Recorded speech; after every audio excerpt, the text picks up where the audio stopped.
আমার প্রমাণ করে এই সুন্দর মোড়খানা গঠনের জন্য ছাত্র সমাজের আর বিকল্প নেই।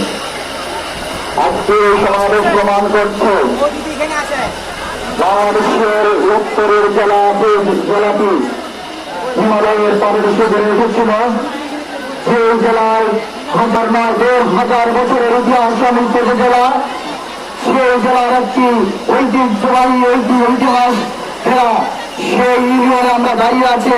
আমরা বিশ্বাস করি এখানকার ছাত্র সমাজ যখন জেগে উঠেছে, এখান থেকে সকল প্রকার মাদক দ্রব্য নির্মূল হবে ইনশাআল্লাহ। এখান থেকে সকল প্রকার টেন্ডারবাজি চাঁদাবাজি নির্মূল হবে ইনশাআল্লাহ। এখান থেকে একজন মেধাবী তরুণ শিক্ষক ডাক্তার ইঞ্জিনিয়ার তৈরি হবে, তাদের বদলতে এই ইউনিয়নগুলো সারা বাংলাদেশের রূপ চেঞ্জ হয়ে যাবে। আমরা বিশ্বাস করি আজকে যারা বসে আছেন তারা এক একটি ফুল, এক একটি স্বপ্নের নাম। আমরা এই স্বপ্নগুলোকে সুন্দরভাবে গড়ে তুলতে চাই। আমরা একটি সুন্দর সমাজের জন্য চিন্তা করছি, যে সমাজ ব্যবস্থার জন্য আজ থেকে 1,500 বছর ধরে যে আদর্শ, এখানকার বেশিরভাগ মানুষ সকলকে ধর্ম বিশ্বাস করে। সকলকে আমরা ধর্ম বিশ্বাস করি না, আমি বিশ্বাস করি কেউ যদি তার ধর্ম অনুশাসন মেনে চলে তাহলে চুরি হবে না, কেউ মাদক সেবন করবে না, কেউ টেন্ডারবাজি হবে না, কারো দ্বারা অন্যায় অপকর্ম করা সম্ভব হবে না। ঠিক না বলেন? কেউ যদি তার ধর্ম অনুশাসন মেনে চলে তাহলে এই সমাজের রঙে রঙে যে দুর্নীতিবাজ জেগে উঠেছে, যে স্বর্ণকারীদের হাত জেগে উঠেছে, তা নির্মূল হবে ইনশাআল্লাহ। এই জন্য আপনাদেরকে বলবো প্রত্যেককে তার ধর্ম মেনে চলুন। যেখানে হিন্দু রয়েছে প্রত্যেকে তার ধর্ম মেনে চলুন, যেখানে মুসলিম রয়েছে তার ধর্ম মেনে চলুন। আজকের এই সমাবেশের প্রয়োজন নেই, আজকের এই বড় বড় সমাজ উন্নয়ন করার প্রয়োজন নেই। সবাই যদি তার ধর্মকে মেনে চলে তাহলে এই আজকের সভা সমাবেশ করে 3 ঘন্টা 3.5 ঘন্টা স্লোগান দিয়ে করে লাভ নিয়ে সকল এই সমাজ এমনি সুন্দর সমাজ তৈরি হবে। আসুন আমরা সকলকে ধর্মকে মেনে চলে। প্রিয় ভাইরা, এরপরে আমি বলবো শিক্ষা। আমরা দেখেছি গত 17 বছরে এদেশের শিক্ষা ব্যবস্থার যে হারাত হয়েছে, এই হারাতের মধ্যে দিয়ে একটি জাতিকে ধ্বংসের পায়তারা করেছিল তারা। আমরা সেই শিক্ষা ব্যবস্থাকে ছেড়ে দিতে চাই। আমরা এদেশে গত শতাব্দীতে বিশ্ববিদ্যালয়গুলো থেকে যেমন করে সবার মানুষ তৈরি হয়েছিল, আজকে যদি শিক্ষার ব্যবস্থার সুস্থ ব্যবস্থা তৈরি করা হয়, আজকে যদি দেশের মানুষের চিন্তা চেতনা আদর্শের আলোকে শিক্ষা ব্যবস্থা পরিবর্তন করা হয়, তাহলে বিশ্বাস করি এখন বিশ্ববিদ্যালয়গুলো থেকে সবার মানুষ তৈরি হবে। আর কোন বিশ্ববিদ্যালয়কে খুনের আমরা দেখবো না, আর কোন বিশ্ববিদ্যালয় থেকে সন্তান দেখবো না। ঠিক না বলেন? আমরা বিশ্বাস করি যে আন্দোলন হয়েছিল, সে আন্দোলন হওয়ার কোন প্রয়োজন ছিল না, কিন্তু আমাদের দেশের স্বৈরাচার মনোভাবের কারণে, আমাদের দেশের একদল বুদ্ধিজীবীর কারণে, তথাকথিত বুদ্ধিজীবী যারা নাকি বুদ্ধির বেশি অনেক বেশি বুদ্ধিজীবী, তাদের সে বুদ্ধির অধের বুদ্ধির কারণে আমাদের হাজার হাজার ভাইয়ের ত্যাগ জীবন রয়েছে। আমরা দেখেছি প্রিয় ভাইরা, প্রিয় বোনেরা, একটু শুনুন, অনেক গরম বুঝতে পারছি। আমরা একটু স্মরণ করে দিতে চাই আমার যেসব বোনেরা এবং ভাইয়েরা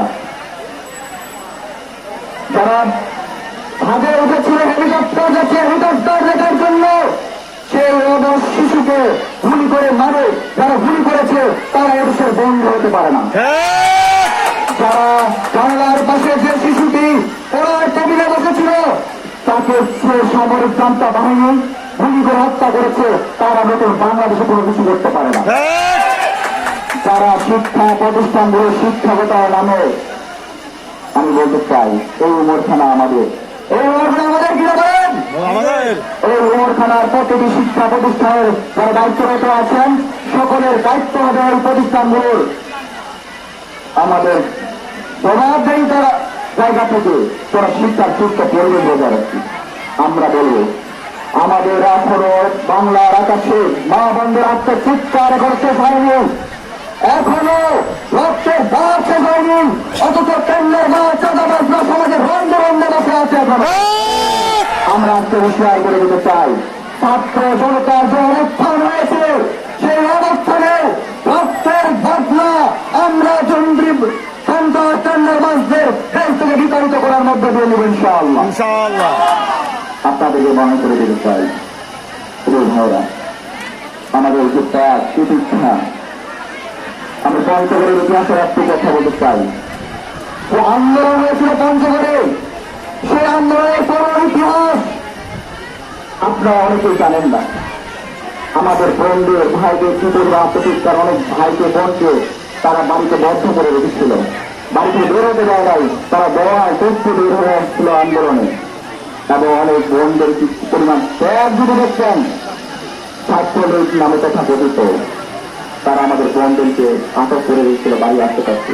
অনেক ভাইকে বেধরক্তি দিয়েছে আমাদের সামনে। আজকে তারা সুশীল সমাজ, সভ্য সমাজ চাচ্ছে। আমরা বলি আমরা কারো বিরুদ্ধে নয়, আমরা সকলকে নিয়ে সমাজ করতে চাই। তবে এখন যারা সুন্দর বাংলাদেশ নির্মাণের জন্য এর বিরুদ্ধাচরণ করছেন, এখনো যারা সুন্দর সমাজ করতে দিতে পারছেন না, বাংলাদেশকে অস্থিতিশীল সমাজ করতে পারছেন, তাদেরকে বলবো তোমরা সময় আছে, শুধরে যাও। আবারও নাহলে ছাত্র সমাজ তোমাদের বিরুদ্ধে উঠে রাখবে। আমরা জানতে পেরেছি, আমরা আদিবাসী মাদক বিরোধী সমাবেশ করেছি। সেই মাদক বিরোধী যারা পঞ্চগড়ের নর্থ লিডার ছিল, মাদকের ডিলার, তারা হারিভাষা থেকে বিতাড়িত হয়েছে। হাবিজাবাদে আমরা সমাবেশ করেছি, ঘোষণা দিয়েছি, আমরা সেখানে মাদক বিরোধী স্লোগান করেছি। এবারে 10টায় শিক্ষা প্রতিষ্ঠানের শিক্ষার্থীরা ছিল, আমরা সেখানে মাদক বিরোধী সর্বাত্ম আন্দোলন করে তুলেছি। আজকে এখানে আমরা বলে দিতে চাই, আজকে পর্যন্ত তোমরা এখানে যারা বসে আছো, আমরা অনেকে জানি তোমরা মাদক ব্যবসায়ী, গাঁজা ব্যবসায়ী। আজকে আমরা শেয়ার করে দিতে চাই, একটি বাংলাদেশ আছে কোন রাজনৈতিক ব্যানারের মধ্যে দিয়ে নয়, ছাত্র জনতার তাদের বিনিময় হয়েছে। আমরা তাদেরকে শেয়ার করে দিতে চাই, তোমরা কোন রাজনৈতিক ব্যানারকে কাজে লাগিয়ে তোমরা যদি আবার গাঁজা মদ আবার আচার চিন্তা ভাবনা করো, আজকের এই হাজার ছাত্র জনতা তোমাদের বিরুদ্ধে আন্দোলন করে তুলবে। আজকে আমাদেরকে বলছে তোমরা শুধরে যাও, শুধরে যাও, শুধরে যাও। তোমাদেরকে এই দুর্নীতি মুক্ত আমরা ঘোষণা দেখতে চাই। তোমাদেরকে কেউ ক্ষমতার পাওয়ার দেখাবেন না, ক্ষমতার পাওয়ার দেখিয়ে ছাত্র সমাজকে দাঁড়িয়ে রাখা যায় না। এজন্য বলবো, আসুন সুন্দর সমাজ বিনির্মাণ করি। এই সুন্দর সমাজ বিনির্মাণের মধ্য দিয়ে একটি মুক্ত সহজ সম্প্রীতি ভালোবাসার বন্ধনে যে সমাজ ব্যবস্থা গড়ে উঠছে, সেই সমাজ ব্যবস্থা আপনাদের আপনাদের উদাত্ত আহ্বান জানাবো। আমরা যে সুন্দর বাংলাদেশ দেখতে পাচ্ছি, এই সুন্দর বাংলাদেশ করার জন্য পড়াশোনার কোনো বিকল্প নেই। এই জন্য আপনাদের একটা আহ্বান জানাই, প্রিয় ভাইয়েরা, প্রিয় বোনের, আসুন আমরা পড়া তৈরি করে যাই। প্রতিদিন আমাদের পড়ার একটি মিনিমাম সময় উচ্চারণ করা দরকার। আসুন আমরা পড়াশোনা করি। আমরা এই নেতার মধ্যে দিয়ে যে আমরা স্লোগান দিয়ে দিচ্ছিলাম, ওখানে নেতা সে আবার সাথে রাখতে পারি ইনশাআল্লাহ। আপনি স্লোগানটা ধরে দিয়েছি,